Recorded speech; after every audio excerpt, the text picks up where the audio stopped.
Welcome to this deep dive. We have an absolutely fascinating stack of sources from you today, covering some really fundamental aspects of the human experience.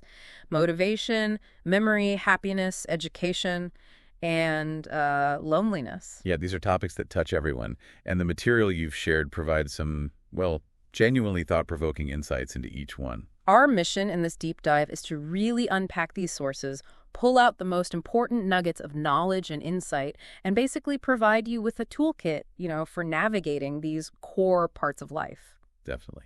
Get ready for some surprising facts and maybe a few aha moments as we dig into the pages you sent over. And remember, this deep dive is custom-tailored from your sources. Think of it as a shortcut to getting up to speed on these important subjects. So let's get started. Okay. Let's dive straight into motivation. You know that feeling, right? That moment when the drive just starts to fade, when that big goal feels impossible, or maybe even just getting through the day feels like wading through mud. Oh, yeah. There's that little voice whispering about just stop. It's such a universal experience. The sources you shared really acknowledge that feeling, that dip in motivation, that internal nudge to just quit. And our goal here is to understand why that get up and go sometimes, gets up and goes, right? And more importantly, to pull out strategies from your sources that can help you find that spark again. Exactly. Because motivation isn't this constant bonfire, is it? It's more like a flame that flickers. Sometimes it's burning bright. Other times it's just embers. Right. Our deep dive today is about giving you ways to fan those embers back into a fire when you need it. So the big question then is, why does that initial burst, that excitement when starting something new, why does it fade? Well, your sources point straight to that immediate dopamine rush you get when you begin something new. Ah, the feel-good chemical. Exactly. It makes you feel good, excited, optimistic. You get that buzz, you see the potential. The novelty feels great. It really does, but here's the thing. That chemical surge isn't sustainable long term. It naturally dips when the novelty wears off, or, maybe more commonly, when you hit your first snag or challenge. Right. What felt effortless and exciting suddenly starts requiring real effort. It starts to feel like actual work. Yes. And then you layer on the impact of setbacks.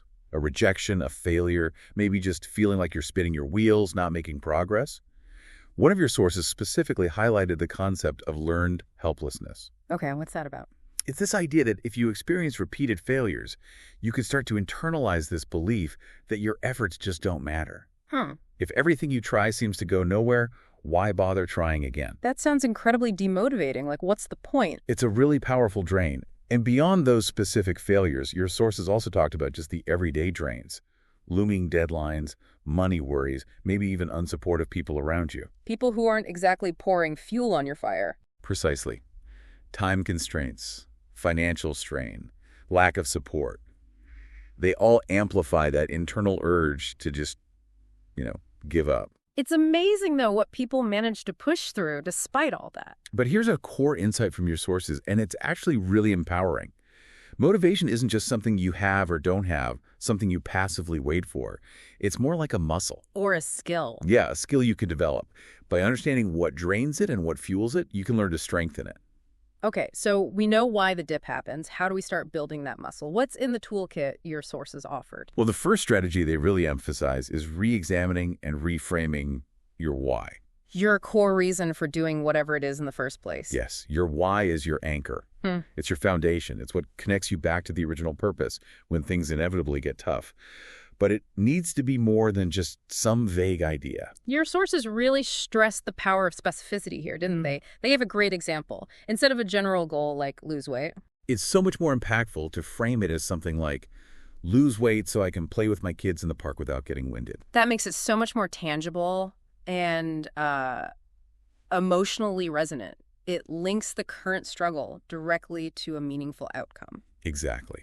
And research consistently shows that having a clear, deeply personal purpose leads to greater resilience when you face challenges. So the actionable step is to actually write that specific why down in detail. And make it visible. Put it somewhere. You'll see it every day, maybe on your mirror, your phone background. Let it be a constant reminder. Okay. And, your why isn't set in stone. It can evolve as you grow.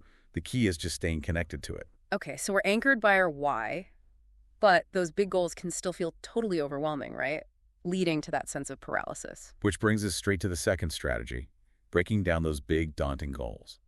Your sources basically say you need to divide them into small, manageable steps, micro goals. Because feeling overwhelmed is just a massive motivation killer. You look at the mountain and you just don't know where to even start digging. Exactly. The solution is to take that huge objective and just chip away at it with tiny, actionable pieces. So instead of write a book, Make the micro goal, write 200 words today, or instead of run a marathon, maybe just aim to run 1 mile without stopping. those feel achievable, like right now. They're tangible, they're short-term, and crucially, they give you those small wins. Yes. Each little accomplishment gives you that little boost, like a mini dose of dopamine, right? It's positive reinforcement. Your sources suggest actually acknowledging and celebrating these small wins give your brain that credit. The cumulative effect of these tiny steps is enormous over time. It really does add up. Okay, so we've got our why, we're breaking things down. Right. What's next in the toolkit? Embracing routine. Relying purely on feeling motivated is just, well, wildly undependable. Moods fluctuate, energy levels change. Totally. Consistent habits provide structure that isn't tied to how you feel on any given day. So pick one action that supports the goal and just commit to doing it regularly. Precisely. Maybe it's 5 minutes of language practice every morning or 10 minutes of stretching before bed. James Clear, who is referenced in your sources, really emphasizes this. Consistency, even in tiny doses, consistently trumps sporadic intensity. Habits compound.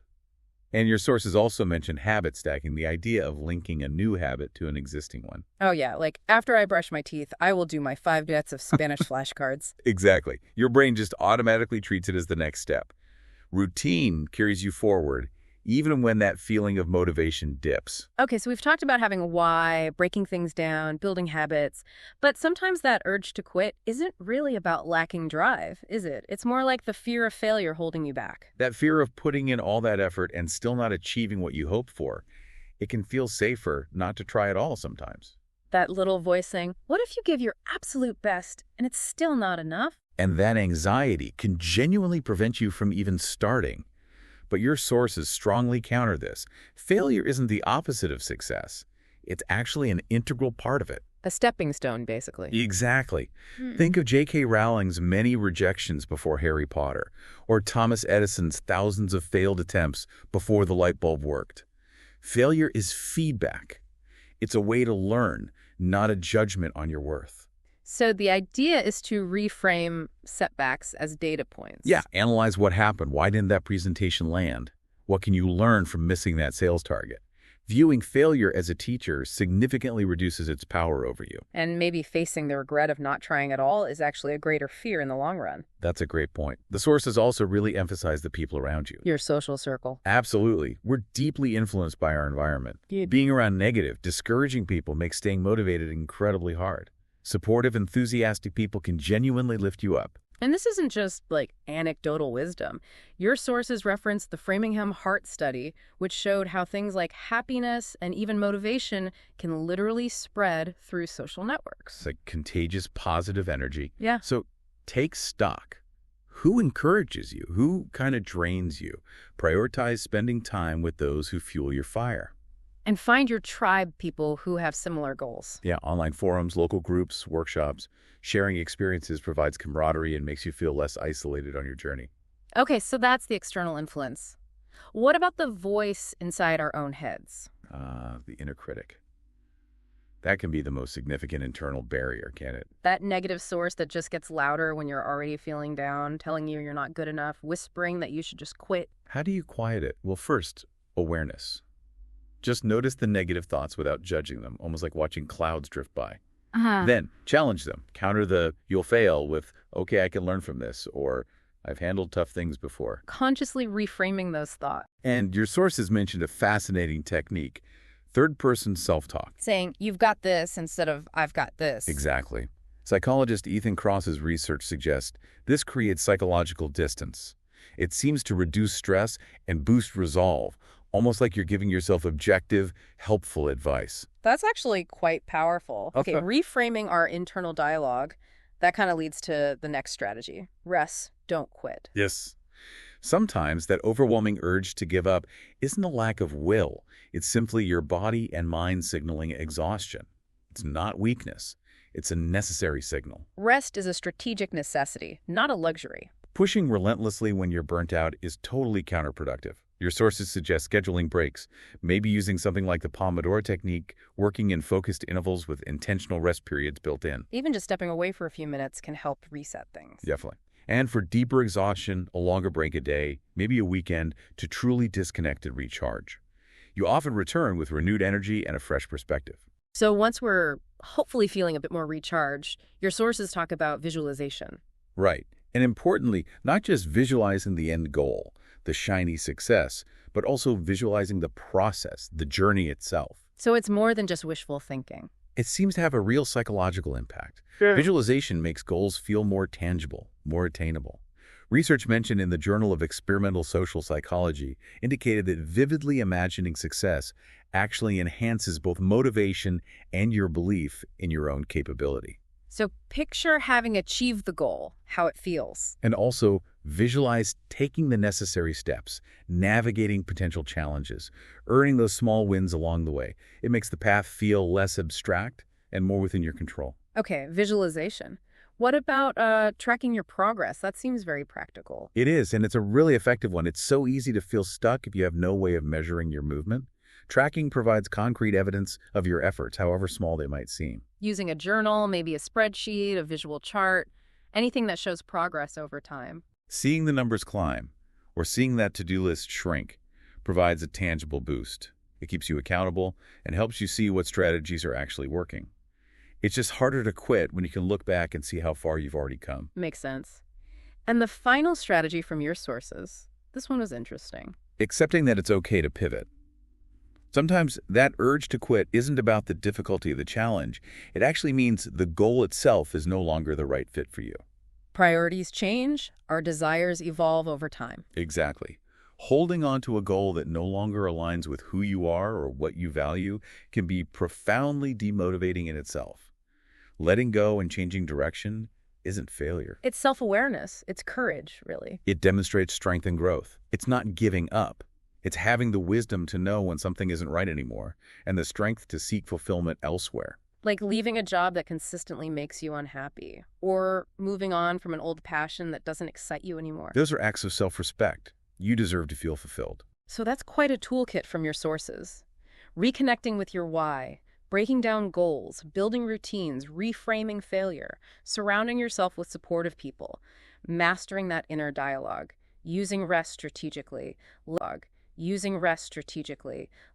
visualization, tracking progress, and knowing when it's okay to pivot. Yeah, and the core message running through all the material is that motivation isn't some fixed trait you either have or don't. It's really a set of skills you can learn and apply. And you don't need to try and use all of them at once, right? Not at all. Pick one that resonates when you feel that motivation dip. Often, the simple act of taking just a single step forward can be enough to reignite the spark. Motivation often follows action, not the other way around. You don't wait to feel motivated to start. You start, and then you begin to feel motivated. Exactly. And think about the benefits of pushing through those tough moments. You build resilience. You cultivate grit. You develop real confidence in your own capability. The difference between you and someone you admire who's achieved great things might just be time and persistence. Keep going. Keep fanning those flames. You absolutely have this. Thinking about capability, let's turn to another aspect of our inner world. Memory. You know that feeling, right? When a name is just right there on the tip of your tongue, or you walk into a room and completely forget why you went in there. Oh, definitely. Happens to everyone. Your sources have some really interesting things to say about why our memories sometimes feel like they, well, fail us. They did.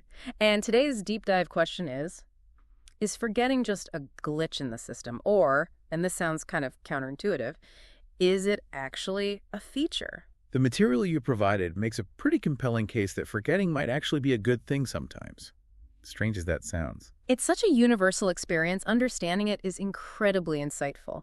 We're taking a deep dive into how your brain handles information, drawing directly from the studies and articles you shared. So, based on your sources, here's our plan. We'll cover the basics of how we even make memories in the first place, the nuts and bolts. Then we'll dig into the main theories on why we forget, from everyday slips to some deeper issues highlighted in one of the studies. Okay, got it. Then we'll explore that surprising idea, how forgetting might actually be beneficial, as hinted at in the articles. That's the part I'm really curious about. That seems wild. And of course, we'll finish with practical tips from your sources on how you might actually improve your memory. Maybe remember where you put those keys more often. Always helpful. So how do our brains even form memories? What's step one? It starts with encoding. Your brain takes in sensory information, sights, sounds, smells, and converts it into a format it can store. Think of it like typing information into a computer in a language the computer understands. Okay, and one article you shared specifically highlighted that attention plays a massive role in this stage. Absolutely. Encoding isn't passive.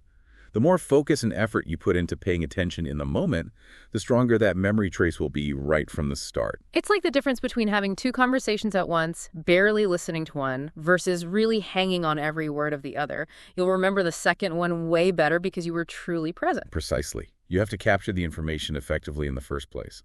Okay, so once it's encoded, where does it go? Storage. That's where the encoded information is held. And there's short-term or working memory, which is like a temporary mental scratch pad, easily erased. Like remembering a phone number just long enough to dial it, then poof, it's gone. Exactly. And then there's long-term memory, where information can potentially be stored for your entire life. And your sources mentioned some key brain areas involved here. The hippocampus, often called the memory maker, which is crucial for forming new long-term memories. Yes, that was emphasized in the material. And the amygdala, which handles emotions, which helps explain why emotional memories can be so vivid and easy to recall, right?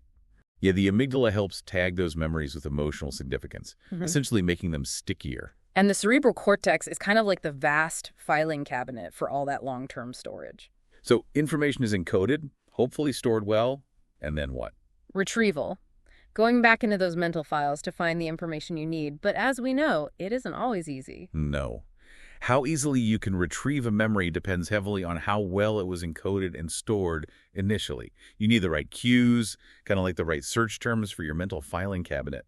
Sometimes the memory is definitely there, but you just can't seem to access it at that moment. Which brings us right back to the main question. Why do we forget?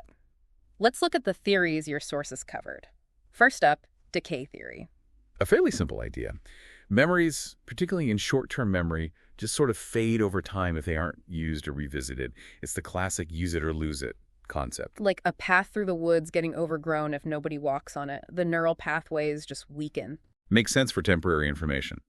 But what about things we feel like we know, but we just get them mixed up? Ah, that's where interference comes in.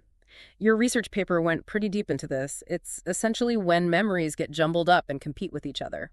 And there are two main types, right? Proactive interference, where older memories make it hard to learn or remember new ones. Like your old phone number making it difficult to remember your new one, the old one keeps popping up and interfering. Exactly. And the flip side is retroactive interference, where learning new information makes it harder to recall older memories. So if I learn a brand new software program, I might suddenly struggle to remember the details of an older one I used to know inside and out. Precisely. The new information can sort of overwrite or interfere with the retrieval of the old. The more you learn, the more potential there is for this kind of jumbling. It's like the brain has limited mental slots for active recall at any one time. Interesting way to think about it. Okay, what's another reason for forgetting? Retrieval failure. This is when the memory exists, it's stored, but you just can't access it. That classic tip-of-the-tongue feeling. Oh, that frustration. You know it, but you just can't pull it out. And often, a small hint. The first letter of a word, a related detail can provide the missing cue and suddenly bring the memory flooding back, which proves it was there all along, you just needed the right trigger. Huh. So the problem was finding the key, not that the file was completely gone. What about motivated forgetting? That sounds intriguing. Yeah, this idea, which was discussed in some of the psychology texts you sent over, suggests we might consciously or sometimes subconsciously bury unpleasant memories. Emotions can play a significant role in what we choose to remember and what we push away. So sometimes you forget because, well, part of you doesn't really want to remember. And then there's memory distortion. Okay, this is the really freaky one. Memories aren't perfect, static recordings. They can actually change over time. You can even come to remember things that didn't actually happen. Wow. That feels fundamentally unsettling. How reliable is anything then? It definitely highlights that memory isn't always reliable. Your brain is actively rebuilding memories every time you recall them. And this rebuilding process can be influenced by your current beliefs, your feelings, even input from other people. Like eyewitness testimony, which we used to think was the gold standard, but now we know it can be surprisingly fallible due to things like leading questions or simply talking to other witnesses after the event. Precisely. Memories are almost like stories you retell. Each telling can subtly alter the details. So my own life story, as I remember it, might not be perfectly accurate. That's a lot to take in. It's possible, according to your sources. And finally, there's the more straightforward cause: brain damage and neurological conditions. Right. Forgetting due to actual physical injury, disease, or disorders that directly impact the brain's ability to form, store, or retrieve memories. Conditions like Alzheimer's, dementia, stroke, or significant head injuries can severely impair memory function. And of course, normal aging can also bring some decline in certain memory processes. Okay, so we've covered the main reasons for forgetting: decay, interference, retrieval failure, motivated forgetting, distortion, and physical damage. Forgetting is clearly a complex, inherent part of how our brains work, but you mentioned earlier it might actually be good. How? Well, think about the sheer volume of information constantly bombarding your brain. Every sight, sound, thought, interaction. If you remembered every single bit of it. I'd be completely overwhelmed, utterly paralyzed. Exactly. Forgetting acts like a vital filter. It helps your brain clear out the clutter, discard unnecessary or irrelevant information, and prioritize what's important right now. So my brain is kind of decluttering for me, like automatically sorting the junk mail so I can find the important letters. That's a great way to put it. It frees up cognitive resources, making your brain more efficient, and potentially aiding better decision-making by reducing all that irrelevant noise. Remembering every single mundane conversation you ever had wouldn't actually be helpful. That makes a lot of sense, actually. And forgetting can also be really beneficial for emotional well-being. While it's not always easy, forgetting painful or traumatic experiences helps you move forward and builds resilience. So it's not just about thinking, it's about emotional processing and, frankly, survival. Letting go of the past to live more fully in the present. That's a really interesting perspective from your sources. It is. Okay, so forgetting is normal, maybe even helpful sometimes, but we still want to remember the important stuff. Are there practical tips to improve memory that came out of your sources? Absolutely. And a lot of them go right back to the basics of how memories are formed in the first place. Repetition, for instance. Simply recalling a memory strengthens it. Your sources highlighted spaced repetition specifically. Ah, yes. Reviewing information at increasing intervals over time. Studies consistently back this up as highly effective for solidifying things in long-term memory. Makes total sense. And then mnemonics and memory aids. These can feel a bit gimmicky sometimes, but they really work by creating stronger cues for retrieval. Things like acronyms, rhymes, visualizations, linking new info to stuff you already know. They just make information easier to grab onto later. Like using ROYGBIV for the colors of the rainbow, or that old musical phrase, every good boy does fine, for the notes on the staff lines. Simple tools, but they provide effective mental shortcuts. Your sources also really stress the importance of overall health for memory. Taking care of your body directly benefits your brain. Exercise increases blood flow. A healthy diet provides essential nutrients. And sleep. Sleep is absolutely crucial for memory consolidation. Yeah, your brain is actively working while you sleep to sort and file away new memories, making them stick. It's like essential overnight processing. And mental exercise, things like puzzles, reading, learning new skills, keeps the brain active and helps maintain cognitive function across the board. Physical health and mental engagement are both key. Okay, how about improving that initial encoding step we talked about? Mindful encoding. Basically being fully present and focused when you're trying to learn something new. Eliminating distractions helps the information get processed more deeply, giving it a much better chance of sticking around. Focus really is like a superpower for memory. And emotional connection. We tend to remember things much better if they have some emotional weight or personal relevance to us. So try connecting new information to your own life, your interests, or your goals. Make it meaningful. That definitely rings true. It's always easier to remember things you genuinely care about or can relate to your own experience. And finally, retrieval practice. This is similar to repetition, but it's active. Instead of just passively rereading your notes, you actively test yourself. Try recalling the information from memory without looking. Like trying to explain a concept out loud to someone, or even just to yourself, without your notes in front of you. Exactly. That act of actively pulling the memory out strengthens the neural pathways far more effectively than just passive review. The studies you referenced showed really impressive results with this technique. Okay, so our deep dive into memory and forgetting really reveals that forgetting isn't some kind of failure. It's a normal and often useful part of how our brains work like a filter. Understanding the process, encoding, storage, retrieval gives you the tools to improve it. And practices like spaced repetition, using memory aids, prioritizing your health, being present when learning, making emotional connections, and actively testing yourself can make a real, tangible difference. Your sources and notes really make the case that your memory, with all its quirks and imperfections, is absolutely fundamental to who you are. It shapes your identity, helps you learn, helps you grow. It really is true. And that leads us to a final, maybe provocative thought based on this deep dive. If, as your sources suggest, our memories aren't perfect recordings but can actually be distorted or even constructed each time we recall them, what does that truly imply about our sense of self? Ooh, that's a big one. What does it mean if the stories we tell ourselves about our own lives are built on foundations that might not be entirely accurate? It raises a really profound question about the nature of identity and how much it's shaped by what might be a potentially unreliable narrator, our own memory.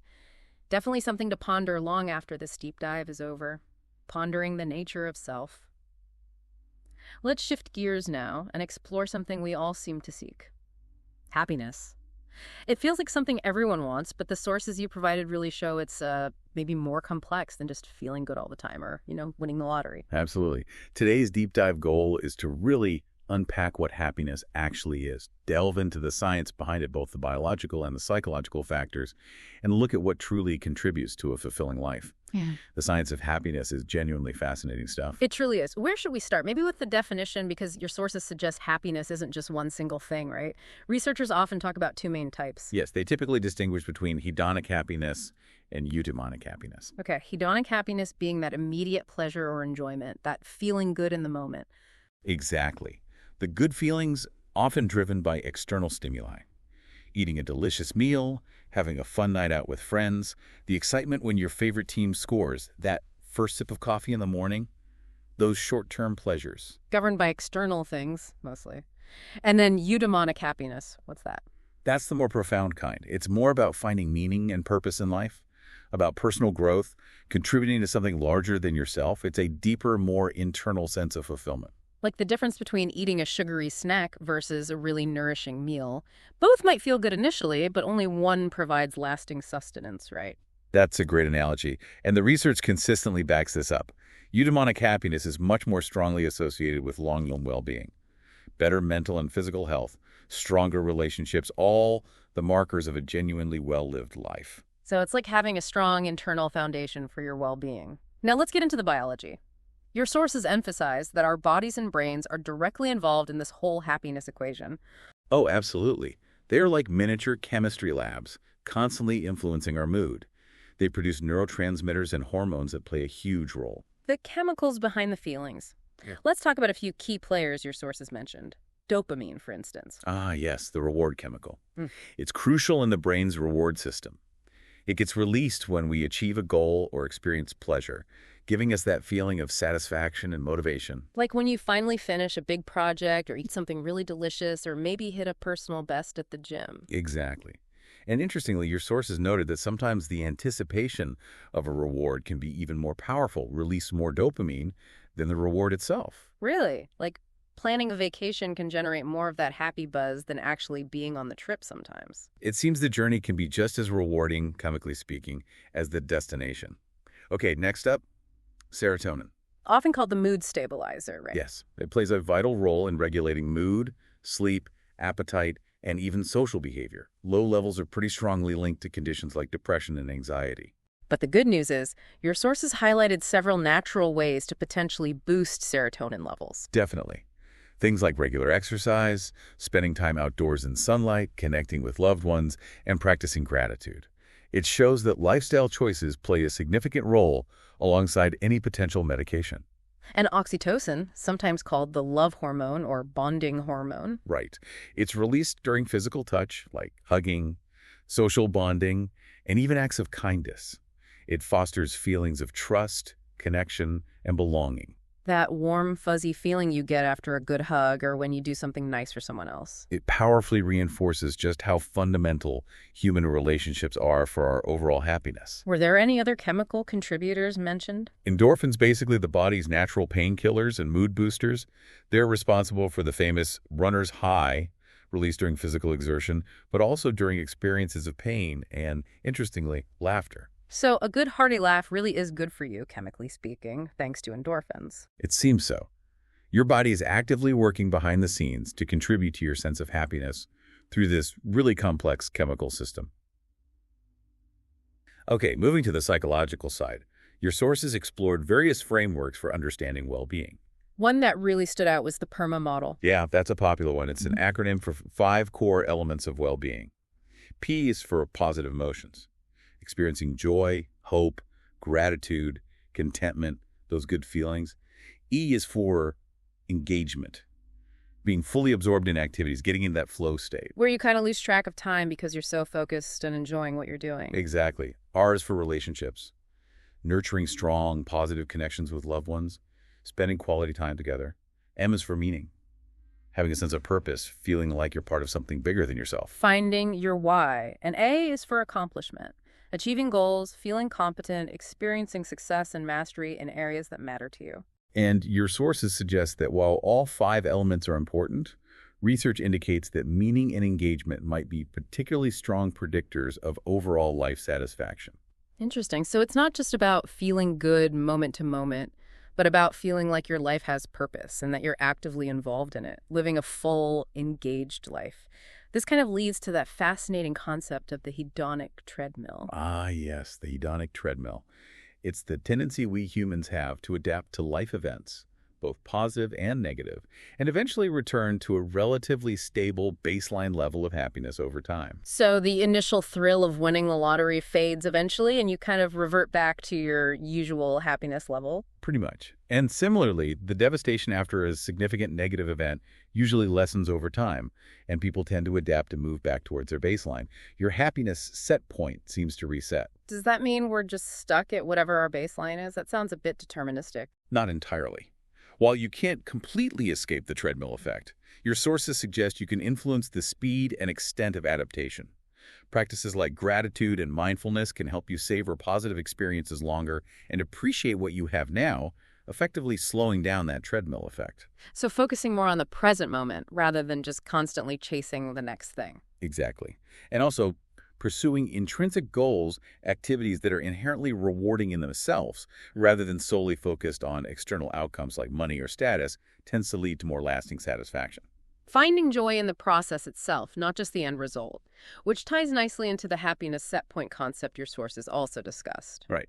This theory suggests that your baseline level of happiness is partly determined by your genes. The estimate cited was around 50%. Some people are simply genetically predisposed to have a higher or lower baseline. Okay, so about half is genetic. What about the other half? Well, external circumstances, things like wealth, health, relationships where you live, are estimated to account for only about 10% of the variation in happiness levels. Only 10%. Wow. So genes and circumstances together make up about 60%. Correct. And here's the truly empowering insight that came through strongly in your sources.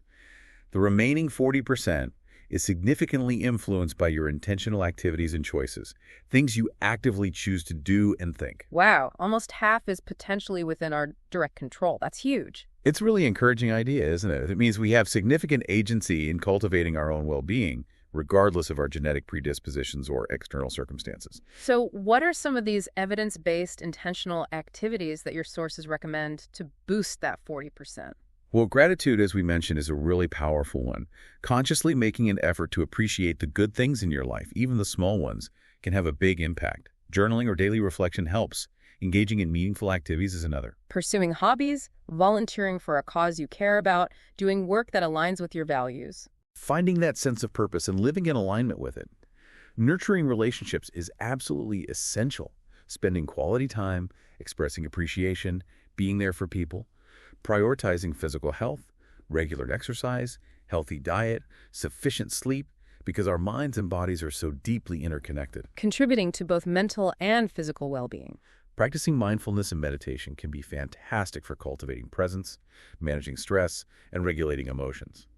And cultivating a positive mindset, specifically what's called a growth mindset. The belief in your ability to learn, grow, and improve through effort makes a huge difference. Seeing challenges and setbacks not as failures, but as opportunities to learn and get stronger. Were there things the sources suggested we should try to avoid? Yes, a few key ones. Excessive materialism, constantly striving for more possessions or comparing what you have to others, tends to lead to dissatisfaction and a feeling of never having enough. Focusing on what truly matters is key. Trying to avoid that consumerist trap. And social comparison, particularly the kind fueled by social media, it's often cited as a major happiness killer. It's so easy to get caught up in comparing your reality to someone else's curated highlight reel and feel inadequate or envious. Being mindful of social media use, maybe taking breaks, can help. And spending too much time indoors. The research cited shows that spending time in nature can reduce stress, improve mood, and even boost creativity. So get outside more often. Other happiness boosters mentioned in your sources included acts of kindness. Doing something nice for someone else, even a small gesture, has this amazing ripple effect, boosting the happiness of both the recipient and yourself. And setting and achieving meaningful goals, which provides a sense of direction, progress, and accomplishment. So this whole deep dive really highlights that happiness isn't some magical destination you arrive at. It's more like an ongoing journey, an ongoing practice. It's influenced by our biology, our psychology, and crucially, the choices we make every day. We can't control everything, but we have significant power over many things that cultivate it. Yeah, your sources even noted this was an enlightened conversation in the material. It truly is empowering to realize we have that agency, that 40% to work with. Which leads us to a final provocative thought on happiness. Given that it's an ongoing journey, and not just about reaching some fixed state, and knowing that 40% is influenced by intentional activities, how can you shift your focus to actively integrate the pursuit of happiness itself into your daily life in a meaningful way, rather than fixating solely on achieving the outcome of being happy? Something to reflect on, perhaps. Reflecting on how we live our lives. Let's turn now to another system that profoundly shapes us: education. Today we're tackling a pretty big question that, frankly, a lot of people are thinking about. Is traditional education becoming obsolete? It's a really timely topic, absolutely. And the sources you provided offer a lot to unpack different perspectives, key arguments for and against. Our goal here is to extract the most important takeaways and try to understand what this potential evolution means for how we all learn today and in the future. The material certainly highlights a system under significant pressure, doesn't it? From rapid technological change, evolving societal needs, and, just growing dissatisfaction in some quarters. This has real implications for all of us. And when we talk about traditional education in this context, your sources generally define it as that familiar model. The brick-and-mortar classroom, a standardized curriculum, taught pretty much the same way to everyone, predominantly teacher-led instruction.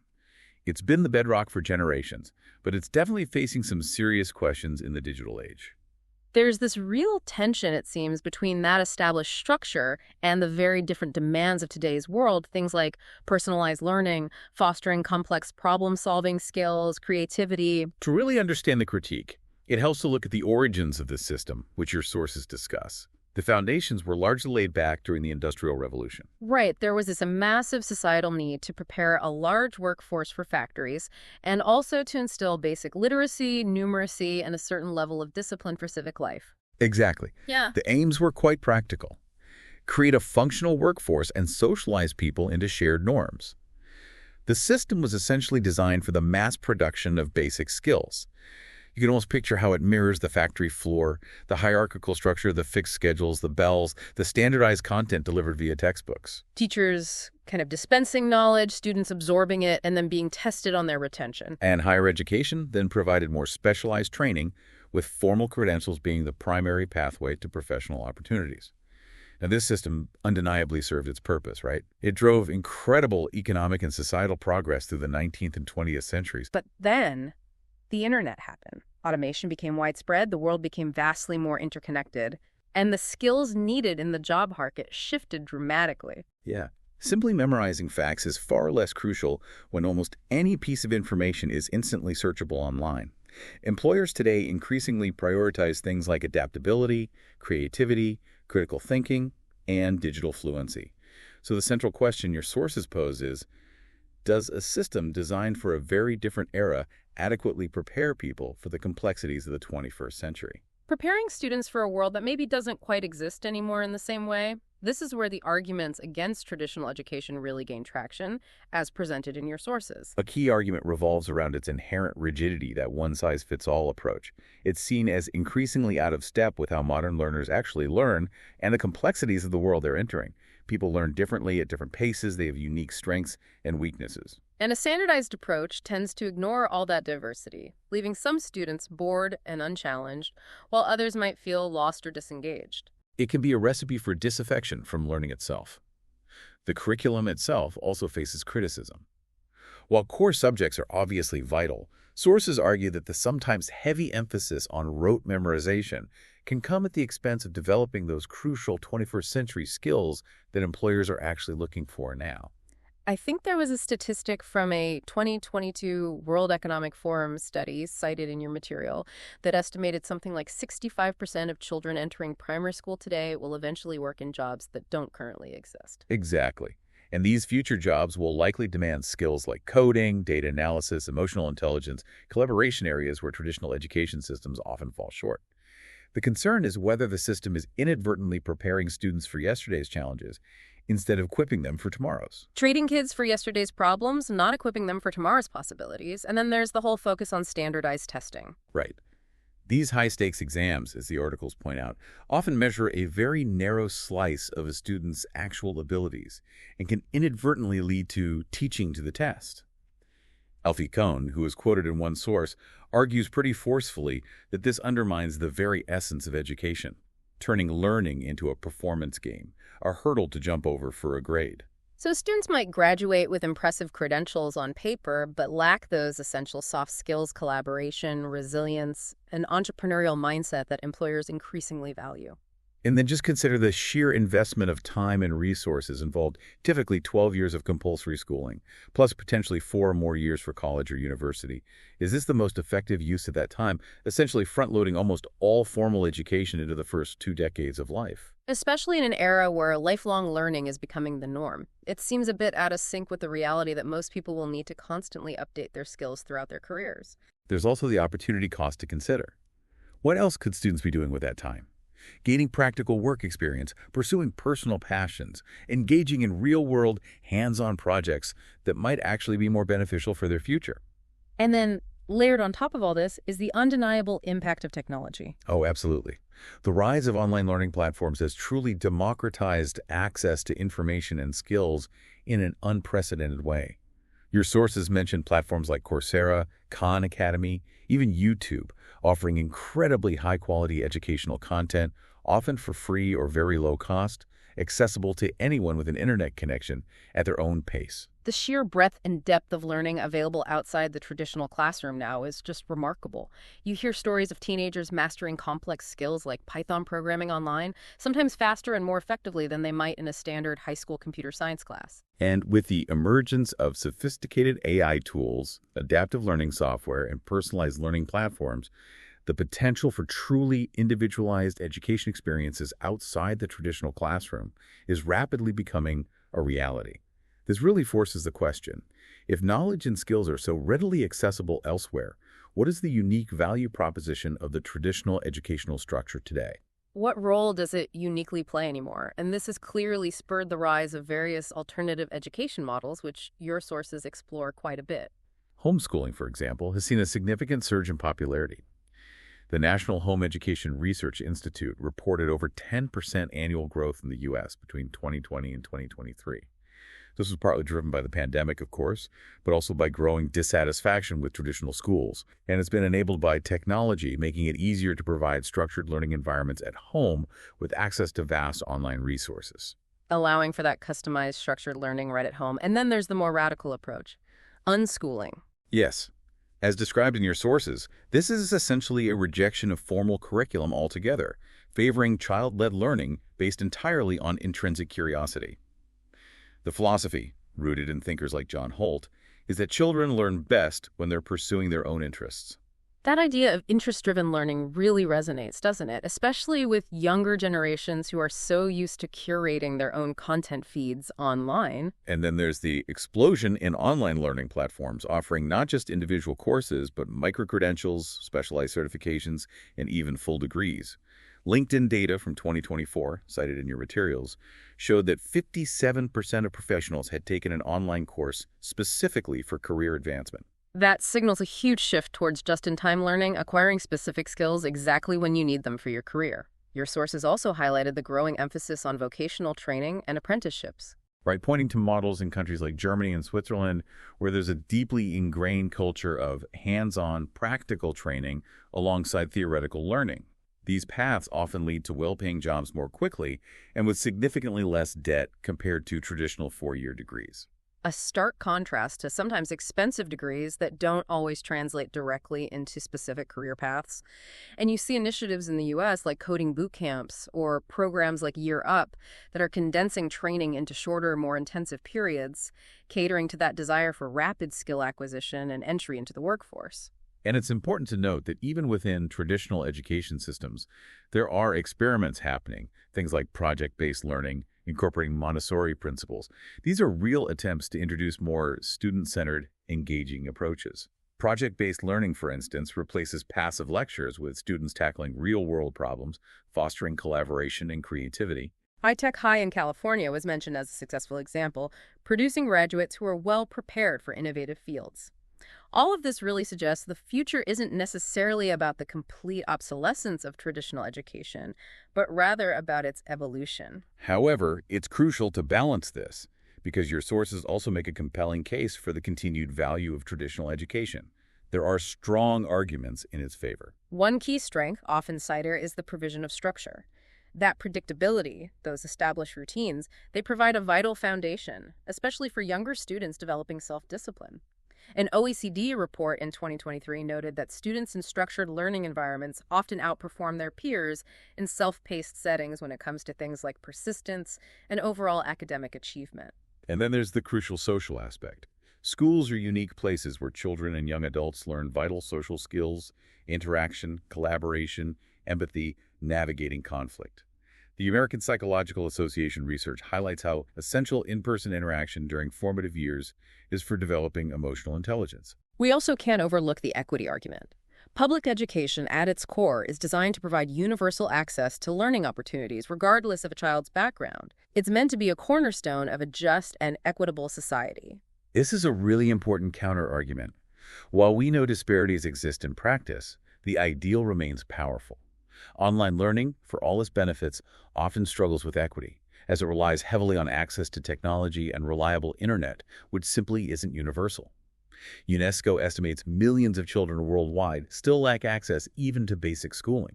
Traditional education also plays a significant role in fostering a shared cultural framework, often through a common curriculum covering history, literature, civics, and so on. While some critics might see this as promoting conformity, advocates argue it provides a sense of collective identity and a common ground for communication and understanding within a society. And at the higher education level, universities remain vital hubs of research and innovation, Pushing the boundaries of knowledge in ways that are harder to replicate through purely self-directed or short-term skills programs.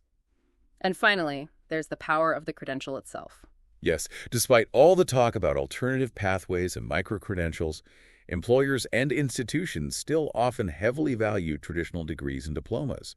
That 2024 National Association of Colleges and Employers survey found that 78% of hiring managers still preferred candidates with traditional credentials for many roles. So that hasn't changed as much as some might think. Okay, so where does that leave us? It sounds like traditional education isn't totally obsolete yet. It still offers significant value, particularly in structure, socialization, and equity, but it clearly has limitations regarding rigidity, relevance for some future skills, and efficiency. And the alternatives show learning can happen effectively outside the classroom, complementing or sometimes challenging the traditional model. Exactly. The sources really seem to point toward a hybrid future, a blending of the best of both worlds. Traditional education isn't likely just disappearing, it's transforming, evolving. You can sort of imagine learning environments incorporating AI tutors for personalized support, maybe replacing high-stakes standardized tests with portfolios showcasing real-world projects, and learning becoming a continuous, ongoing process throughout life, not just confined to the first 2 decades. Technology will undoubtedly play a central role, think VR, for immersive, engaging learning experiences. Maybe blockchain for validating skills acquired from various sources, not just a single degree. Physical school buildings could potentially evolve into community learning hubs, offering programs for all ages, from early childhood education to adult retraining and cultural enrichment. Centers for lifelong learning. And the role of the teacher naturally shifts in that model, right? Less the sage on the stage delivering information, more the guide on the side, helping students navigate this increasingly complex and diverse learning landscape. We're already seeing glimpses of this future. Finland is known for integrating technology effectively into a flexible national curriculum while maintaining high teacher training standards and a focus on equity. In the U.S., there's a growing movement towards competency-based education, where progress is measured by mastery of skills rather than just time spent in a classroom. Universities are adapting too, like Arizona State University partnering with online platforms to offer more accessible and affordable degree options.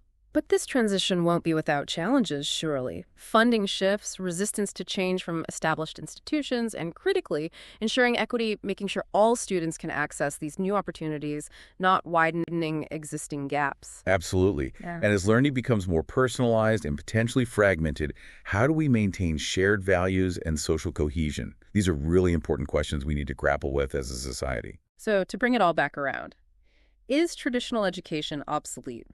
The answer seems to be not yet. But it's definitely at a critical turning point. It possesses enduring strengths like structure, socialization, and the potential for equity, but also faces significant limitations in terms of rigidity, relevance to future needs, and efficiency. The alternatives clearly demonstrate that powerful learning happens outside the traditional classroom, serving as both a complement and a challenge. The real question isn't if traditional education will survive, but how it will adapt and transform to meet the needs of 21st century learners and a rapidly changing world. That ongoing process of adaptation is crucial in shaping the future of learning itself. Which leads us to a final provocative thought on this topic. Considering this complex, evolving landscape of education, with all its challenges and exciting opportunities, how will it ultimately shape not just how we learn, but fundamentally who we become as individuals and as a society? A really big question to ponder as we all continue our own learning journeys and watch this future unfold. Pondering the shape of society. Let's explore a feeling that, somewhat paradoxically, in our hyper-connected world seems increasingly prevalent. Loneliness. You know that feeling, that deep, sometimes aching sense of being alone, even when you're physically surrounded by other people. Oh yes, it's a remarkably common and often painful human experience. You captured it perfectly, that feeling of isolation that can hit even in a crowded room. Today, we're taking a deep dive into loneliness, guided by a really thoughtful article you provided that explores not just what it is, but how to navigate it, find peace within it, and perhaps even grow from the experience. What's particularly valuable about this article, I think, is that it goes beyond just offering quick fixes or simple distractions. It really delves into the psychology of loneliness and offers practical, deeper approaches for dealing with it.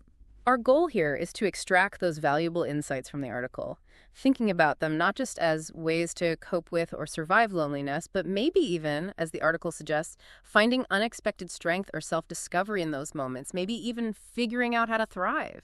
It sounds almost counterintuitive, doesn't it, thriving in loneliness? But the article makes a compelling case that it's possible. A key point it makes right up front is the crucial distinction between being physically alone and the feeling of loneliness. You can have a packed schedule, be surrounded by people all day, yet still feel this profound sense of isolation, this deep yearning for connection that isn't being met. That rings so true for so many people, I think, that feeling of inner emptiness despite external busyness. It really is a paradox in our modern, hyper-connected world. We're constantly bombarded by curated images of connection online, endless fleeting interactions, yet finding genuine, deep, meaningful connection often feels harder than ever. It's like we're starving for real connection in a world offering endless, unsatisfying appetizers. That's a perfect analogy. The article does a great job of dissecting loneliness, breaking it down. It makes another important distinction early on between solitude and loneliness. Right, because it's easy to mix those two up. Solitude is when you choose to spend time alone. It can be a really positive experience, a chance to reflect, be creative, recharge your batteries. Loneliness, on the other hand, is that feeling of being alone when you don't want to be. It's involuntary, and it carries that deep, often painful longing for connection. Solitude is a choice. Loneliness feels like something thrust upon you. And the article goes even deeper, discussing the difference between social loneliness and emotional loneliness. Yes. Social loneliness is described as lacking a broader social network. Maybe you've moved to a new city, your friend group has drifted apart, or you just don't have many casual connections. Emotional loneliness, however, is the lack of close, intimate relationships. Maybe a best friend, a partner, someone you feel truly gets you on a deep level. So it's possible to have lots of acquaintances, a busy social life even, but still feel profoundly emotionally lonely if you don't have those few people you can really be yourself with, be vulnerable with. Exactly. And the article notes that loneliness can stem from many causes: loss, moving, friendships ending, major life changes. But sometimes there's no obvious external reason at all. Everyone's experience is unique, and it's okay if you can't pinpoint exactly why you're feeling it. And there's often a real stigma surrounding loneliness, isn't there? Admitting you feel lonely can sometimes feel like admitting some kind of personal failing or weakness. Which is absolutely not true. But that stigma and the shame it can create often prevent people from reaching out for help or connection, which ironically just makes the loneliness worse. It creates a vicious cycle. So, what can we actually do about it? What are the practical strategies the article offers for navigating these feelings? Well, the very first one, and it's emphasized as hugely important, is practicing self-compassion. This is especially crucial when you're feeling lonely. It's so easy to internalize that feeling and start beating yourself up thinking, something must be wrong with me. Yeah, that negative inner voice can get really loud and just spiral downwards. Self-compassion is presented as the antidote, consciously offering yourself the same kindness, understanding, and support you would offer a good friend going through a tough time. Essentially learning to be your own best friend in that moment. So instead of harsh self-judgment, it's about cultivating self-kindness. Exactly. Dr. Kristen Neff's work, which was highlighted in the article, outlines 3 key components: self-kindness, treating yourself gently and with understanding; common humanity, recognizing that loneliness is a normal, shared human experience, you're not alone in feeling it; and mindfulness, acknowledging your feelings without judgment, just letting them be. So you're not trying to push the feeling away or pretend it's not there, but rather changing how you relate to it. Precisely. You're being present with the feeling rather than resisting it or judging yourself for having it. The article offered some practical tips too, like consciously challenging negative self-talk. Instead of thinking I'm pathetic, try reframing it as, okay, I'm feeling lonely right now. That's understandable, and it doesn't mean I'm a bad person. Another suggestion was writing a compassionate letter to yourself. Writing it down can sometimes help externalize the feeling, maybe make it feel less overwhelming when you see it on paper. That seems to be the idea. Okay, so after cultivating self-compassion, what's the next strategy? Reframing solitude. When you're feeling lonely, time spent alone can feel really negative, like it's just more evidence of being unwanted or disconnected. The article suggests actively working to reframe that time. Seeing it as an opportunity instead of a punishment. Exactly. Seeing solitude not as loneliness, but as a potential chance for self-discovery, an opportunity to do things you genuinely enjoy without distraction or the need to accommodate others. The article used a lovely metaphor: solitude as fertile ground, a blank canvas where you can create something. A space to maybe reconnect with yourself. Right. Instead of dreading being alone, try seeing it as a gift of uninterrupted time. Time for hobbies, reading, listening to music, just relaxing or recharging. It doesn't need to be elaborate. Start small. Maybe just intentionally enjoying a quiet cup of tea or reading a chapter of a book. Make it a regular practice, and you might find you start to look forward to those moments. Okay, reframing solitude. And then the article talked about cultivating a rich inner world. Yes. When you're lonely, your mind can sometimes feel like this vast, empty, echoing space, which just amplifies the feeling of loneliness. If you're stuck with just your thoughts, and those thoughts are negative, it can lead to a downward spiral. The article suggests actively filling that inner space with things that bring you joy, spark your imagination, or connect you to something bigger than yourself. Think books, music, movies, art, things that stimulate your mind and emotions.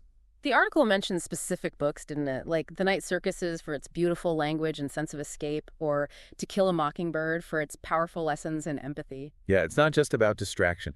It's about actively engaging with stories, ideas, and experiences that can help you see the world in new ways and, paradoxically, feel less alone by connecting with the broader human experience through art. Journaling is also presented as a key tool here. As a way to process emotions, get feelings out onto the page, maybe using prompts like, what am I missing most right now? Or what comfort would I offer my younger self? It's almost like having a conversation with yourself, hopefully a compassionate and understanding one. Over time, your inner world can become less of a scary place and more of a sanctuary, a source of comfort and solace. So building that internal strength and richness. But eventually, you probably need to engage with the outside world too, which can feel incredibly daunting when you're feeling lonely. Oh, absolutely. The inertia is real, that powerful urge to just stay in your bubble, avoid the risk of rejection or feeling awkward. But the article acknowledges this while stressing that connection doesn't usually just happen magically. You often need to be proactive, willing to put yourself out there even just a little bit, even when it feels uncomfortable. Starting with small steps, perhaps. Definitely. Maybe just sending a quick text to an old friend saying, hey, thinking of you, or calling a family member just to check in. These small gestures let someone know you're thinking of them, and they can often open the door to a deeper conversation or help rekindle a connection. For building deeper connections, the article notes the importance of vulnerability. Being willing to share your genuine feelings with trusted people, even if it feels scary. Vulnerability is often presented as the key to forming strong, meaningful bonds. When you let your guard down a bit, it often encourages others to do the same, allowing for real intimacy and understanding. Being vulnerable creates the space for others to be vulnerable back, and that's where real connection happens. Exploring new social avenues is also suggested beyond just reconnecting with existing contacts. Think about joining a book club, taking a class in something you're interested in, or volunteering. Finding ways to meet people who share your interests can make connection feel more organic and less forced, right? Because you start with something in common. Exactly. And those initial connections based on shared interests can sometimes grow into genuine friendships over time. Establishing a routine is another foundational strategy mentioned. As an anchor, especially when you're feeling adrift in loneliness, that lack of structure can make things feel worse, like you're just floating without purpose. Right. Start with the basics. Aiming for enough sleep, eating healthy meals at regular times, getting some form of exercise. These might seem small, but they make a huge difference to both physical and emotional well-being. Taking care of your physical self sends a powerful message to your brain. You are worthy of care. Then you can layer in activities you enjoy, maybe a consistent morning routine involving coffee and a podcast, or an evening yoga session. Creating structure and rhythm for your day, even if the activities are solo, can be incredibly grounding. The article also highlighted the power of spending time in nature. Yes, it's often cited as remarkably effective for combating feelings of loneliness and improving mood. Even just a short walk in a park can shift your perspective. Stress tends to melt away a bit, and you can feel more connected to the world around you, to something larger than your own thoughts. The sensory experience, hearing birds, feeling the sun, breathing fresh air, can be very grounding, pulling you out of your head and back into the present moment. And it doesn't need to be some big production, like a hike in the wilderness. Sitting on a park bench for 10 minutes, noticing the trees, even just tending to a plant on your desk can help. The article suggests consciously engaging with it, maybe bringing a notebook and writing down observations to become more mindful of the beauty around you. Gratitude is another powerful tool that came up again. Because when you're lonely, it's so easy to fixate on what's missing, the lack of connection, the lack of love, whatever it might be. You get hyper-focused on the lack. Gratitude acts like a spotlight, deliberately shifting your focus onto the good things that are present in your life right now. They don't have to be huge things, a roof over your head, a warm bed, that morning cup of coffee. Making a daily list, maybe just writing down 3 things you're grateful for each day. That regular practice can actually retrain your brain to notice and appreciate the positive, helping you see the good that's already there. It's not about denying the loneliness, but about counteracting its pull with appreciation, creating a more balanced perspective. The article also addressed technology use, which is so relevant today. Yeah, it's such a double-edged sword, isn't it? An amazing tool for connection, but it can also make loneliness feel worse sometimes, especially social media, with the constant bombardment of curated lives and the tendency towards comparison. It can leave you feeling inadequate, more isolated, strangely disconnected from the real world, constantly reminded of what you supposedly lack. The article stresses mindful use, setting limits on screen time, consciously unfollowing accounts that consistently make you feel bad about yourself, and prioritizing real-life interactions over endless scrolling. Making sure technology is working for you, not against you. It can be used positively too, right? Like finding online communities based on shared interests. Absolutely. As long as those online connections complement, rather than entirely replace, efforts to build real-life relationships. A really important point the article made was about asking for help. Knowing when the feelings are too much to handle alone, if loneliness is persistent, overwhelming, really affecting your daily life, it's okay, more than okay to reach out. Reaching out to a therapist, counselor, or support group is presented not as weakness, but as a sign of strength. We seek help for physical health issues. Mental health should be no different. There are many resources available, from online therapy platforms to local support groups and crisis hotlines. You don't have to go through it alone. Channeling feelings into creativity, painting, writing, playing music was mentioned as an unconventional but potentially helpful strategy. Taking that raw emotion of loneliness and transforming it into something expressive, maybe even beautiful or meaningful, it's like taking back some control. Using it as fuel for something positive. It doesn't need to be a masterpiece. The process itself can be therapeutic, allowing feelings to flow out in a healthy way. Volunteering was also highlighted. Shifting your focus outward onto helping others. That can be amazing for combating loneliness. You get out of your own head, connect to a larger purpose, and naturally meet other people who are passionate about the same cause. And it doesn't have to be a huge time commitment. Even an hour a week can make a difference. Getting a pet, if your circumstances allow, was another suggestion. Pets offer unconditional love, companionship, and their need for care provides a grounding routine, forcing you to focus outside yourself. Fostering or volunteering at an animal shelter are also options. It's hard to feel completely lonely with a furry friend around. Revisiting positive memories was another interesting tip. Because when you're deep in loneliness, it can be hard to remember ever feeling connected. It can feel like you've always been alone, even if that's not objectively true. Recalling specific memories of times you felt loved, supported, or genuinely connected, maybe by looking at old photos or rereading letters, can help evoke those positive feelings in the present. It serves as a reminder that connection is possible, that you are capable of experiencing it. It's proof you're not doomed to be alone forever. Mindfulness came up again, too. As a way to cope with difficult emotions like loneliness. Learning to be present with the feeling without judgment. Yes, it can help quiet that negative self-talk that gets so loud when we feel isolated. By observing your thoughts and feelings without getting swept away by them, you can create a little distance, seeing them as just thoughts, not necessarily truths. There are plenty of apps and online resources for learning mindfulness. Even 5 minutes a day can make a difference over time. And finally, the importance of cultivating hope for the future. Because loneliness can feel so heavy, so permanent, almost hopeless sometimes. Actively cultivating hope, maybe by planning a small trip, signing up for that class, even thinking about starting a new personal project, gives you something positive to look forward to, a sense of purpose and agency. The article doesn't pretend there's a magic solution, though.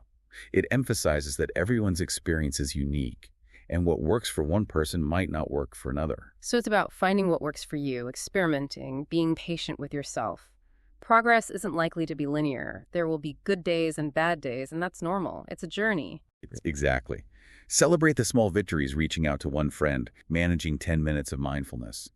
Those small steps really do make a difference over time. The article ended with a short anecdote about a woman named Clara who felt intensely lonely after a divorce, but gradually found her way back to connection and joy by applying many of these strategies: self-compassion, spending time in nature, joining a pottery class.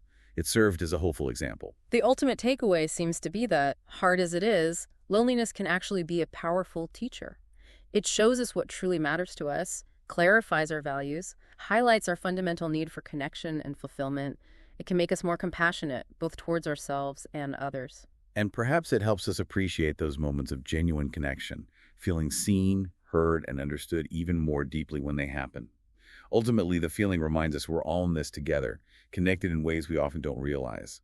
Knowing that, really internalizing it, can make a huge difference when you feel alone. And for anyone listening who might be struggling with these feelings, please know you are not alone. There is hope, and there are things you can do. We sincerely hope this deep dive into the insights from your sources gave you some helpful ideas, tools, or maybe just a little bit of inspiration. And here's a final provocative thought, maybe more of an invitation. What one thing can you do today, right now, however small it might seem, to nurture that feeling of connection within yourself or with the world around you? Is it reaching out to someone? Taking that walk in nature, just taking 3 deep breaths and offering yourself a moment of kindness? Whatever it is, take that step. You absolutely deserve to feel connected, loved, and whole, and often taking that first small step is all it takes to start moving in the right direction. Thank you so much for sharing these sources with us and letting us take this deep dive with you today. It covered so much ground. It's been genuinely fascinating to unpack all this material and explore these really fundamental aspects of life: motivation, memory, happiness, education, loneliness, drawing directly from the insights and perspectives you provided. We really hope you'll take some time to reflect on those final thoughts we posed for each topic. Maybe picking one that particularly resonated with you to sit with or explore further on your own time.